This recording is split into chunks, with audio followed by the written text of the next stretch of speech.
আবদুল্লাহ নামে এক দরিদ্র কাঠুরিয়া প্রতিদিন বনে কাঠ কেটে জীবিকা নির্বাহ করত। অভাবের সংসার হলেও তার মনে সবসময় ইচ্ছা ছিল সামর্থ্য থাকলে সে গরিব ও এতিমদের সাহায্য করবে।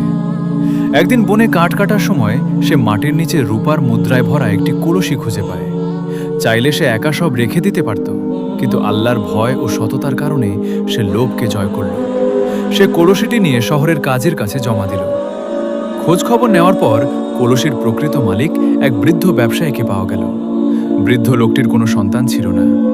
আবদুল্লাহর এমন সততা ও নিঃস্বার্থ মনোভাব দেখে তিনি তাকে নিজের ছেলের মতো আপন করে নিলেন এবং নিজের ব্যবসার দায়িত্ব দিলেন। অল্প দিনেই আবদুল্লাহর সুদিন ফিরল। সে ধনী হওয়ার পরও তার পুরনো নিয়ত ভুলে যায়নি। সে তার আয়ের বড় অংশ অসহায় ও দরিদ্র মানুষের সেবায় বিলিয়ে দিতে লাগল। মূল শিক্ষা: সৎ নিয়ত এবং সততার প্রতিদান আল্লাহ দুনিয়া ও আখিরাত উভয় জায়গাতেই উত্তমভাবে দান করেন।